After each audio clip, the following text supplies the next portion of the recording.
Imagine, right, stepping into your Monday morning staff meeting. Okay, setting the scene. Yeah, but your hands are shaking, you are literally sweating through your shirt, Oh, no. and you just violently snap at your boss over, like, a minor typo. Yikes.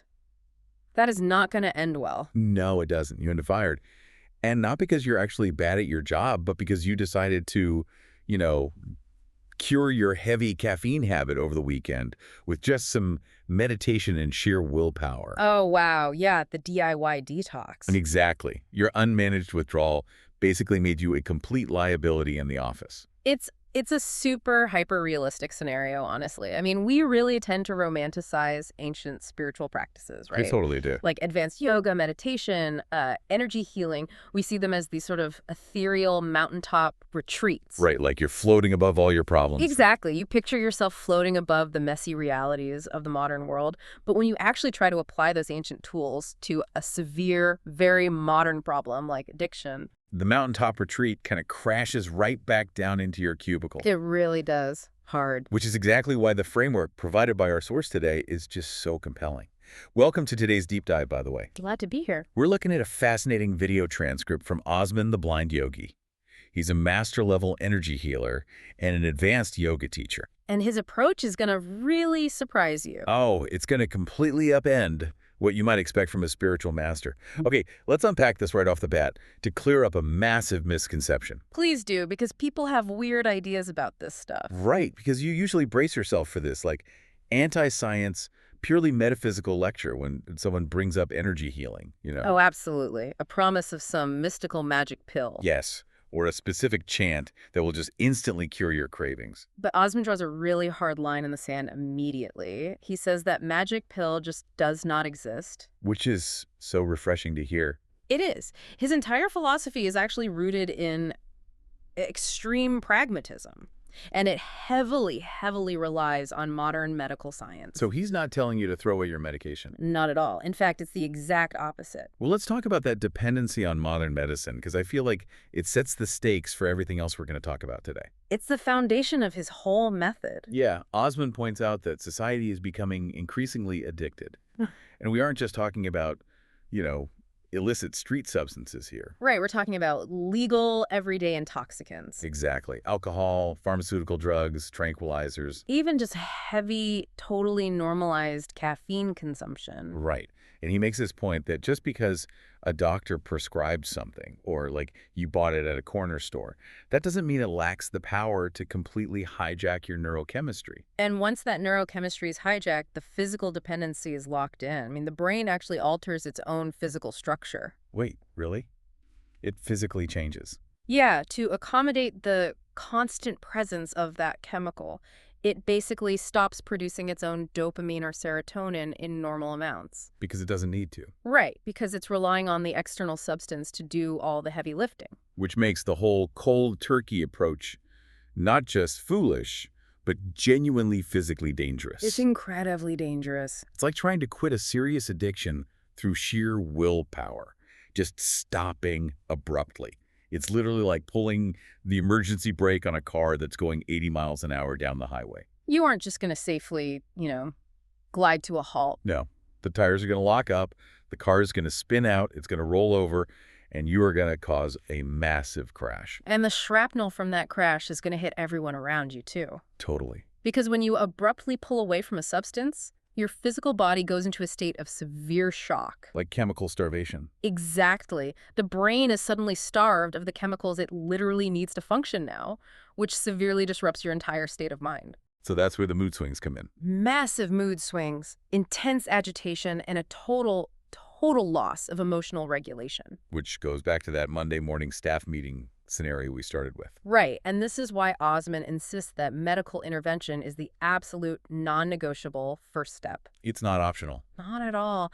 Yoga is an amazing, vital, supportive tool, but it is definitely not a replacement for a doctor. So the doctor acts as the anti-lock braking system. Yeah. They manage the physical tapering so you can actually, function as a human being. Yes. And Osman connects this physical reality directly to a very modern anxiety, which I found fascinating. The fear of unemployment. If we connect this to the bigger picture, it makes total sense. He warns that withdrawal-induced mood swings can literally destroy your life. Because in today's economy, Getting fired for erratic behavior is a catastrophic event. It is. The margin for error for human employees is just shrinking so rapidly right now. Because of AI. Right. Exactly. Osman explicitly points out that companies are aggressively looking for ways to cut costs, and they're doing that by replacing human workers with advanced AI and software. Use an accountant as an example, I think. Yeah, take an accountant.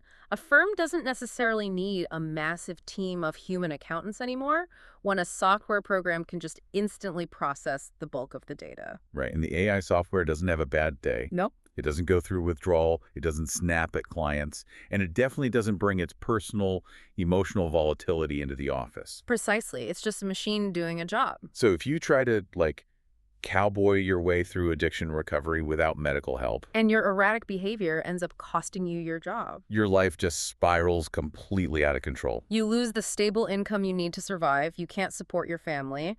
You lose the safe environment you actually need to heal in. So medical supervision isn't just about safely weaning your body off a chemical. No, it's about keeping your entire socioeconomic life intact while you do it.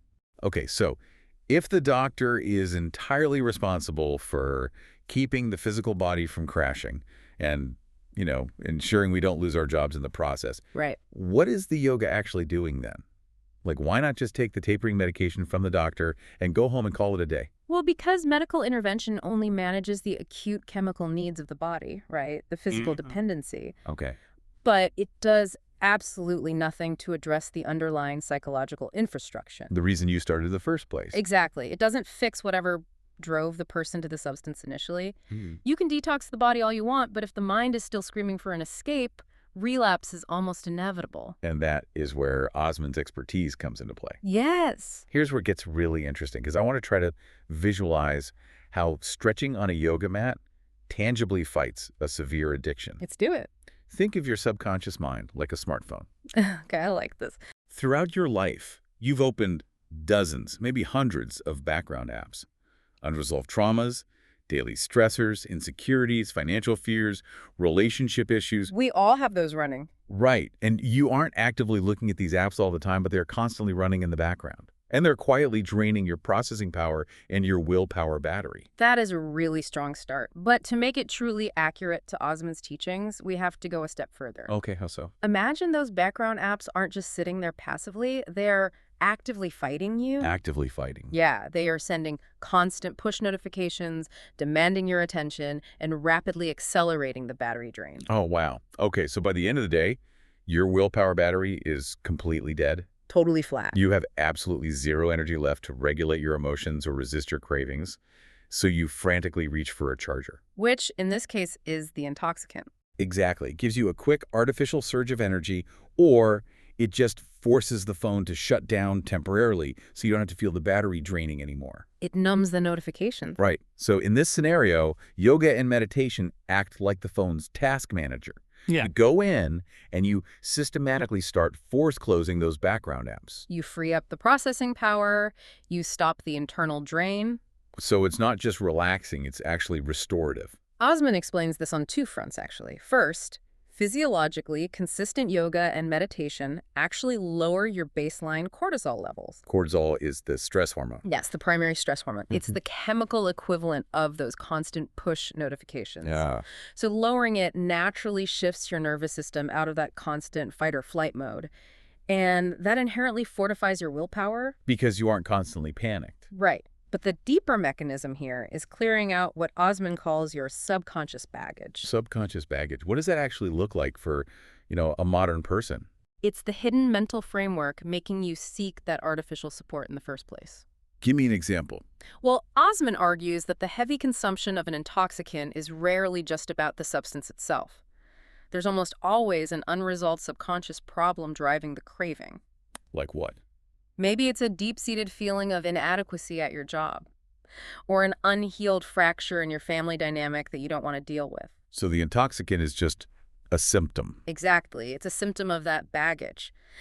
The yogic practices are specifically designed to help you access those hidden layers, process those trapped emotions, and systematically release them. Force closing the apps. Force closing the app. And as you clear that baggage, as you close those apps, the psychological need for the intoxicant just simply isn't necessary anymore. You don't need it. You don't need the artificial support structure because your internal foundation is finally solid. You've fixed the actual problem. I am fully on board with this two-pronged attack. Like, it makes so much sense.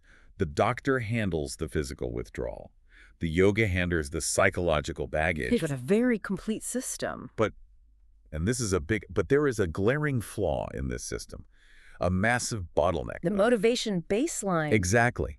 What happens when the person's battery is so completely dead that they lack the willpower to even step onto a yoga mat? Right, they can't even start. What if the addiction has so thoroughly paralyzed them that they can't even pick up the phone to call a doctor or counselor? You need a minimum threshold of motivation to even start this holistic process. You do. And if they are paralyzed, the doctors and the yoga are entirely useless because the person will literally never engage with them. That is the exact paradox of severe addiction, and it's precisely where Osman introduces probably the most controversial part of his framework. Okay, here we go. His work as a master-level energy healer. Right. This is where we transition from the purely physical and psychological into the energetic layer. He mentions working with people who desperately want to quit but are utterly paralyzed, like we said. Right. But he also mentions working on involuntary cases. Yes, the black sheep cases. Yeah. He uses the example of the black sheep of a family, someone whose life is in imminent serious danger due to their addiction. But they outright refuse to quit. They don't want help. They actively do not want help. But the family comes to Osman terrified for their loved one's life. Now wait, let me push back on this heavily. Go ahead. How can any kind of healer fix someone who fundamentally refuses to get help? Isn't that a complete contradiction to the entire concept of personal accountability and free will? It sounds like it, yeah. You can't just forcefully reprogram someone's free will, right? You absolutely can't. And Osman is incredibly strict about the boundaries of energy healing here. Okay, good. What's fascinating here is that he clearly states that energy healing does not magically cure the addiction, and it absolutely does not override the person's free will. Okay, so if you try to force a cure on someone who doesn't want it, the intervention will always fail. Always. So what is the actual mechanism at play then? Like, what does the energy healing physically or psychologically do in those severe or involuntary cases? Think of it as a somatic pattern interrupt. It's a catalyst. A pattern interrupt. Right. Severe addiction keeps the nervous system in this constant deafening state of panic, craving, and defense. It's like the person is drowning in loud neurological static. Just constant noise in their head. Exactly. Osman explains that he uses energy healing to temporarily lower the volume of that static. Oh, wow. It provides this massive temporary infusion of nervous system relaxation and mental clarity.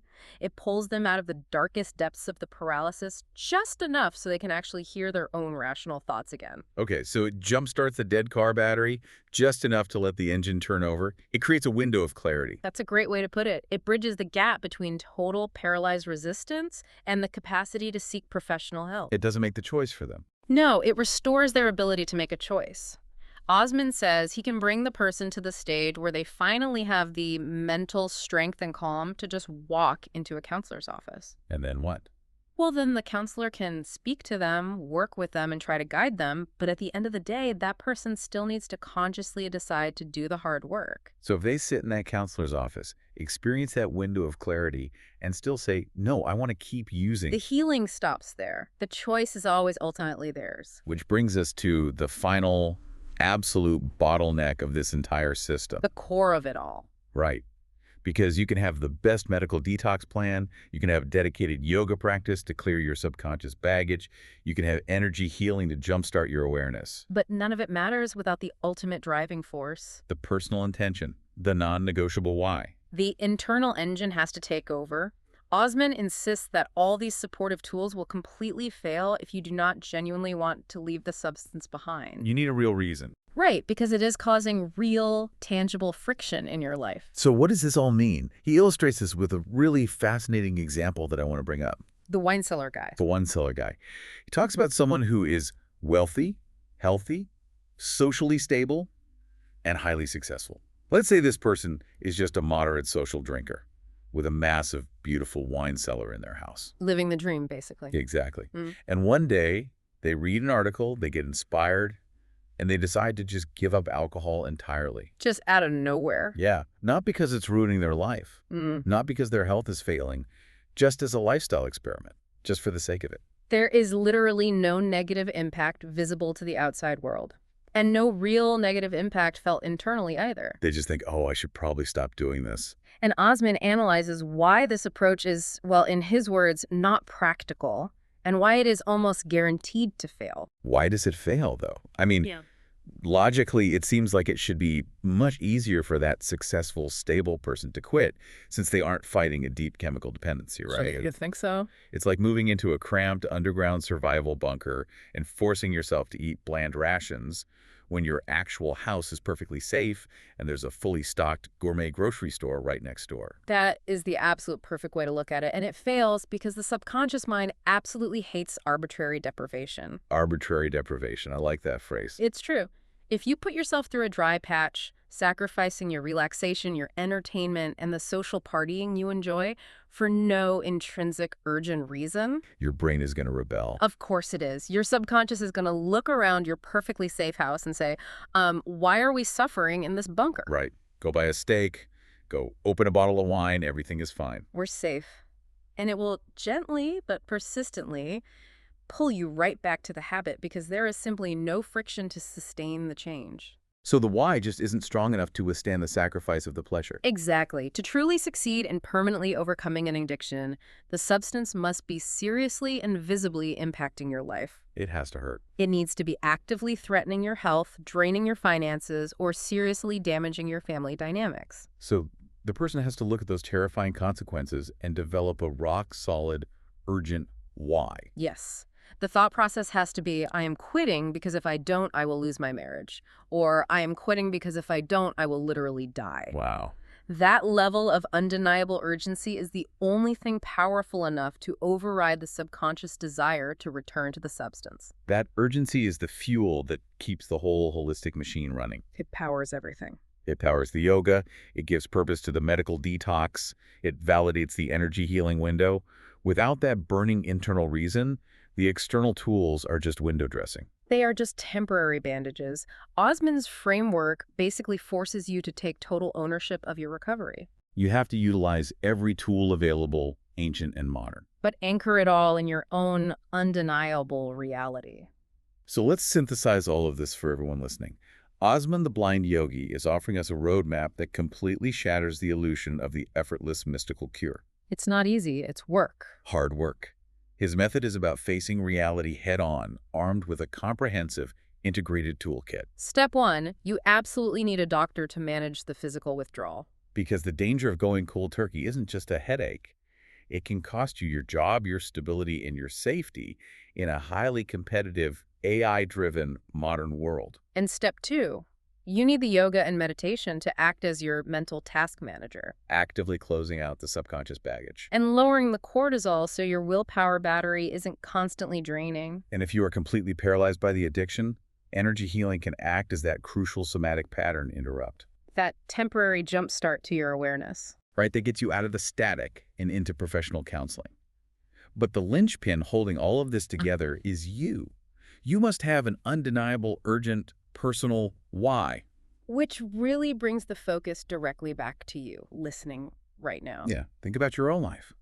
Whether you are dealing with a severe addiction, a minor habit you just can't seem to shake, or just the overwhelming everyday stress of modern life, it's really worth taking a hard look inward.